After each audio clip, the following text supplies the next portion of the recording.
တော်ထဲမှာတော့အဆောင်တွေကတံပီတို့ကိုရှာတွေ့သွားတဲ့အချိန်ကိုရန်တော်ကတံပီကိုမြင်းမော်တင်ကထွက်ပြေးခိုင်းလိုက်ပြီးအဆောင်တွေသူမနောက်ကိုလိုက်မလာနိုင်အောင်လို့တားဆီးပေးခဲ့ပါတယ်။တစ်ချိန်တည်းမှာတံပီကိုရှင်းပြချင်နေတဲ့မင်းသမီးကလည်းဘရင်ရဲ့နောက်ကိုခြေထောက်တွေပေါက်ပြဲသွေးထွက်တဲ့အထိကိုလိုက်လာခဲ့ပါတယ်။လမ်းခွဲတနေရာကိုရောက်လာတဲ့တံပီကတော့ဘယ်လမ်းရွေးရမလဲမသိတဲ့အချိန်မှာဘရင်ကြီးပြောမှုတဲ့ဂျိုးစွန်းရဲ့နေထွက်တဲ့နောက်ကိုလိုက်ရင်ပင်လယ်ကိုရောက်တယ်ဆိုတာကိုသတိရသွားပြီးနေနောက်ကိုလိုက်ခဲ့တဲ့အခါမှာတော့ပင်လယ်ကမ်းစပ်ကိုရောက်သွားခဲ့ပါတယ်။အဲမှာဘရင်ကတော့ကြိုရောက်နေပြီးတော့သူမကိုစောင့်နေခဲ့ပါတယ်။ညရောက်တော့နှစ်ယောက်သားကျယ်ရီကြည်ရင်နဲ့ထိုင်နေခဲ့ကြပြီးတံပီကအနာဂတ်ကဘာမှာဒီလိုကျယ်ရီစုံတာမမြင်နိုင်တော့ကြောင်းနဲ့အလင်းရောင်ပြင်းတဲ့ကျယ်တချို့ကိုသာမြင်နိုင်ကြောင်းပြောနေတဲ့အချိန်ဘရင်ကရုတ်တရက်တံပီကိုချစ်တယ်ဆိုတဲ့အကြောင်းဝန်ခံခဲ့ပါတယ်။ပြီးတော့ဘရင်ကအနာဂတ်မှာလည်းပြည်သူတိုင်းနားလည်နိုင်တဲ့စာပေတွေကိုတီထွင်ရင်ကြောင်းပြောတော့တံပီလည်းရုတ်တရက်သတိရသွားပြီးသူမဤထဲကအနာဂတ်ပတ်စံကိုထုတ်ကြည့်လိုက်တဲ့အခါမှာတော့ဘရင်ရဲ့ရုပ်နဲ့တူနေခဲ့တာကြောင့်ဘရင်ကြီးလုံးနိုင်မှာတေချာတာကိုသိသွားခဲ့ပါတယ်။နောက်တော့ဘရင်လည်းနန်းတော်ကိုပြန်ရောက်လာခဲ့ကပုံမှန်တိုင်းပြန်နေခဲ့ပြီးတံပီကိုလိုက်စုံစမ်းနေတာတွေရပ်ဖို့ပြောခဲ့ပေမဲ့အမတ်ကြီးတွေကတော့ဂျင်းနဲ့တဲ့ပုံမပေါ်ခဲ့ကြပါဘူး။ဘရင်ကြီးကနောက်ွယ်မှာတံပီကိုဖွက်ထားခဲ့ပြီးတံပီစီကနေခေတ်သစ်ပညာနဲ့စာပေတွေကိုလျှို့ဝှက်လေ့လာနေခဲ့ပါတယ်။တညမှာတော့တံပီတယောက်ပိုက်စာလို့ခေါက်ဆွဲဖို့ကင်ပြီးချက်ပြုတ်ဆောင်လာခဲ့တဲ့အချိန်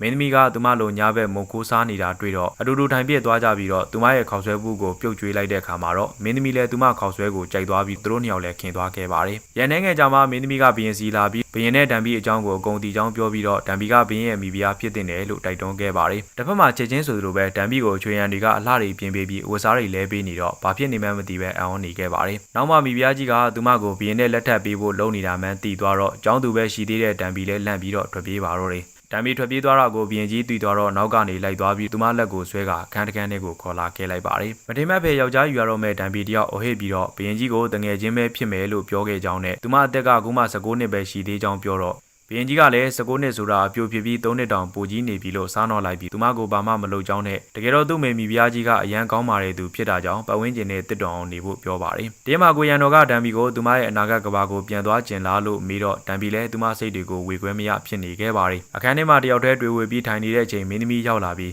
မိဖုရားကြီးကတွေ့ဖို့ရောက်လာတယ်ပြောတော့တံပီလည်းလိုက်ခဲ့လိုက်ပါတယ်။ဒါမဲ့မထင်မှတ်ဖက်နဲ့မိဖုရားကြီးကသူမရဲ့အနာဂတ်ကအမေနဲ့ရုပ်ချင်းစင်နေလို့သူမအမေကိုတတိယသွားပြီးအားလုံးရှိမှငိုချလိုက်ပါတော့တယ်။အဲညမှာတော့သူမတီထွင်ထားတဲ့ကျေတာရာကြီးမှန်မြောင်းကိုကြီးခဲ့ကြပြီးဂျိုးစွန်းရဲ့ရက်လနှစ်တွေပါတဲ့ပြက်ကလေးကိုပြင်ဆင်ပေးခဲ့ပါတယ်။ပြီးတော့ဘရင်ကတံပီကိုသူတီထွင်ထားတဲ့အနာဂတ်မှာကိုရီးယားစာဖြစ်လာမဲ့ဘီ28လုံးကိုလည်းလိုက်ပြခဲ့ပါတယ်။သူတို့နှစ်ယောက်တော်ဝင်ခမ်းမဆောင်ကိုဝင်လာတော့ဘရင်ကတော်ဝင်စရိုးကိုသူမကောင်းမှတက်ပေးလိုက်ပြီးသူနဲ့အတူထာဝရအတူနေဖို့တောင်းဆိုပါတယ်။ဒါမဲ့တံပီကငိုပြီးတော့မဖြစ်နိုင်ကြောင်းနဲ့မိုးရွာရင်ပြန်မယ်လို့ကြီပေးထားပြီးတော့အိမ်မှာသူမအမေစောင့်နေကြောင်းပြောတဲ့အခါမှာဘရင်ကအမေကိုသွားတွေ့ပြီးပြန်လာလို့ရကြောင်းနဲ့